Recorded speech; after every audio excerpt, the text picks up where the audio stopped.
आदरणीय अजितदादा यांचा राष्ट्रवादी काँग्रेस पक्ष ताब्यात घेण्याचे मनसुबे सुनील तटकरे आणि प्रफुल्ल पटेल यांचे लपून राहिलेले नाहीये। याची सुरुवात अजितदादा गेल्याच्या नंतर आणि जाण्याच्या आधी सुद्धा सुरू केलेली होती। अजितदादा हयात असतानाच सुनील तटकरे यांनी त्यांच्या मर्जीतल्या लोकांच्या नियुक्त्या महत्वाच्या पदावर केलेल्या होत्या आणि आता तेच त्यांची चाटुगिरी करतायत। अजितदादा गेल्याच्या नंतर यांनी काय केलं? पक्षाची घटनाच बदलून टाकली। आमदार रोहितदादा पवार यांनी अनेक पुरावे मध्यंतरी पत्रकार परिषदेमध्ये दाखवले, तेव्हा तटकरेंना राग आला। पण हे पुरावे त्यांच्या पक्षातील आमदार बघणार आहेत की नाही?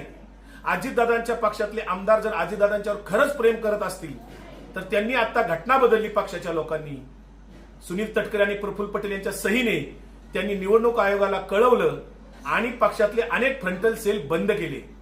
अल्पसंख्याक सेल असेल, ओबीसी सेल असेल, सामाजिक न्याय, हे 3 सेल महत्वाचे, ज्याच्यामध्ये सर्व धर्म समभाव आहे, ज्याच्यामध्ये अजितदादांची भूमिका आहे, शिवशाहू फुले आंबेडकरांचा विचार आहे। तो विचार नष्ट करण्यासाठी भारतीय जनता पार्टीचा विचार पुढे नेण्यासाठी कदाचित हे 3 फ्रंटल सेल बंद केलेले असावेत। याच्या संदर्भात सुनेत्रा वहिनींनी कदाचित निवडणूक आयोगाकडे आता पुन्हा पत्रव्यवहार केलेला असावा। परंतु तटकरे आणि प्रफुल्ल पटेल यांचे वेगवेगळे प्रयत्न हे कसे आहेत हे पुढे स्पष्ट होत असताना त्यांच्या पक्षातील आमदार जर मुख गिळून गप बसत असतील किंवा त्यांची चाटुगिरी करत असतील तर याच्यासारखं दुसरं दुर्दैव नाही।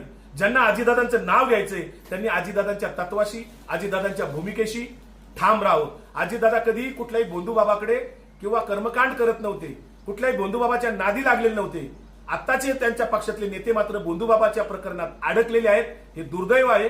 सुनील तटकरे असतील, प्रफुल्ल पटेल असतील, रुपाली चाकणकर असतील, या सगळ्या मंडळींनी अजितदादांचा पक्ष पुरता बदनाम केलेला आहे आणि भारतीय जनता पार्टीच्या इशाऱ्यावर हे सगळं काम चाललेलं आहे। त्यांचा पक्ष भारतीय जनता पार्टीकडे घेऊन जाण्याचं हे सगळे प्रयत्न त्यांचे आहेत, हे उघड झालेलं आहे।